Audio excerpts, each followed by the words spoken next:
আল্লাহ নবী ইরশাদ করে আছেন, কিয়ামতের দিন সাত শ্রেণীর লোক আল্লাহর আরশ আজিমের নিচে ছায়া পাবে। যেদিন আল্লাহর আরশ আজিমের ছায়া ব্যতীত কোনো ছায়া থাকবে না। এক নম্বর হচ্ছে ইমামুন আদিলুন, ন্যায়পরায়ণ বাদশা বা শাসক। দুই নম্বর ওয়াশাবুন শাফি ইবাদাতিল্লাহ, ওই যুবক যে যুবক তার যৌবনকালকে আল্লাহর ইবাদতের মাধ্যমে কাটিয়ে দিয়েছে, সুবহানাল্লাহ। তিন নম্বর হচ্ছে ওই ব্যক্তি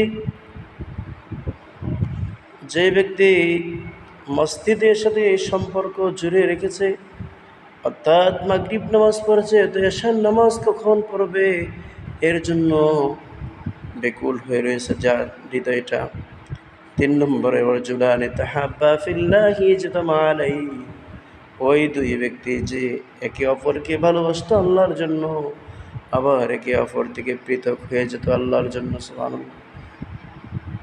চার নম্বরে ওয়ারজুলুন যাকারাল্লাহ খালিয়ান ফাফাদাত আইনাহু, ওই ব্যক্তি যেই ব্যক্তি নিরালায় নির্জনে আল্লাহর জিকির করতে করতে চোখের পানি বিসর্জন দিয়ে ফেলেছে, সুবহানাল্লাহ।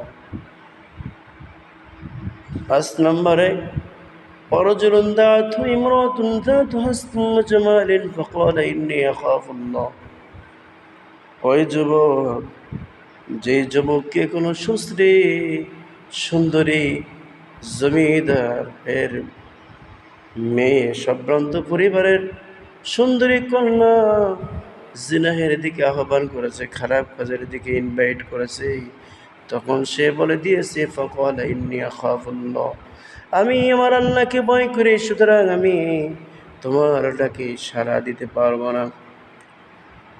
ছয় নম্বরে ওয়ারজুলুন তাসাদ্দাকা বিসাদাকাতিন ফাআখফাহা হাত্তা লা তা'লামা শিমালুহু মা তুনফিকু ইয়ামিনুহু।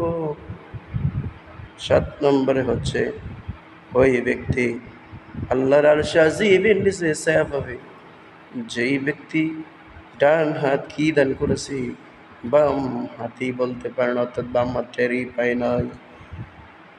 এই সাত শ্রেণীর লোককে আল্লাহ রাব্বুল আলামিন হাশরের ময়দানে তার আরশে আজিমের নিচে ছায়ার আশ্রয়ের ব্যবস্থা করে দেবেন, সুবহানাল্লাহ। এই হাদিস থেকে ভাইয়েরা আমরা যা যা পেলাম সে 7টি বস্তুর উপরে আমল করার তৌফিক আল্লাহ দান করুন, আমিন।